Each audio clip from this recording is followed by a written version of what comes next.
Hey all, Kurt Sasso here from TGT at C2E2. We're with Tom Zahler. How you doing today, Tom? I'm doing really well. How are you? I'm here and I'm awake. And half the battle. Yes, slightly hungover as well, but that's beside the point. Love and Capes, we've seen you at C2E2, we've seen you at Kids Read Comics, we've seen you on the Twitter feed. What's going on here today?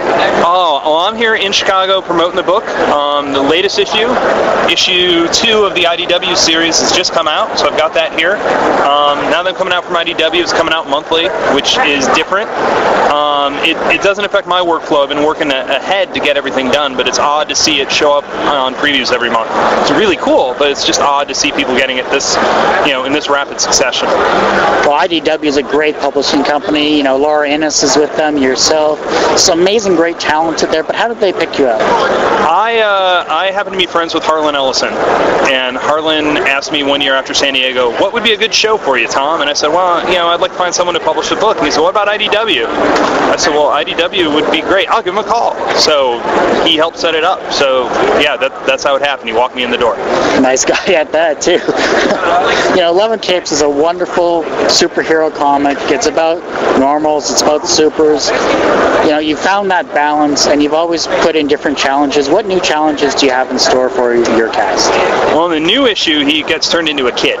It's very much a Red Kryptonite Silver Age storyline, where he gets turned into a 7-year-old on the same day he's supposed to have dinner with his in-laws. So that's the wackiness that ensues there. Coming up, Abby goes to her high school reunion. Mark does taxes, which I know doesn't sound interesting, but trust me, there's hilarity to be had. And then issue 5 has a couple big twists in it, which I'm gonna hold off. But I will say there are characters on the cover that are blacked out, so you can't tell who's in the cover and who's not. Dun dun dun. Yeah, exactly. With all the social networking that's going on there, and I know you go in Twitter spurts as well, what has been the true aspect to the social media for promoting Love and Capes?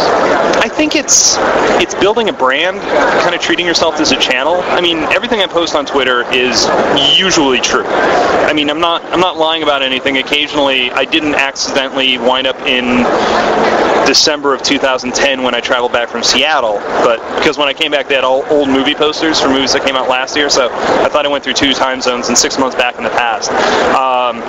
But it's figuring out what content you want to share. I don't think people really want to know what I'm having for breakfast, or if I'm having a bad day, or if I broke up with my girlfriend or something like that. But I like sharing the creative process, the part that I'm isolated and don't get to share with people. When I start saying, oh, I've got this idea for a joke and it's coming out, or on Twitter I'll ask people for names of characters. I'll run contests to try to name characters after them. I have a scene, I think it's in the new issue, where I needed a type of tea for somebody to drink and I wanted something cool.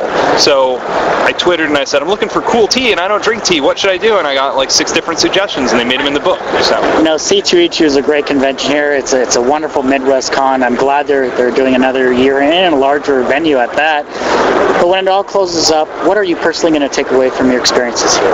Oh, it's always the fans. It's always meeting people who read the book, because so much of my life is spent in an 8x20 room making content. And the weird thing about working monthly with IDW is that I'm actually writing and drawing issue 5 now. So normally I would do a book, it would come out, people would react to it, and then I'd be working on the second book.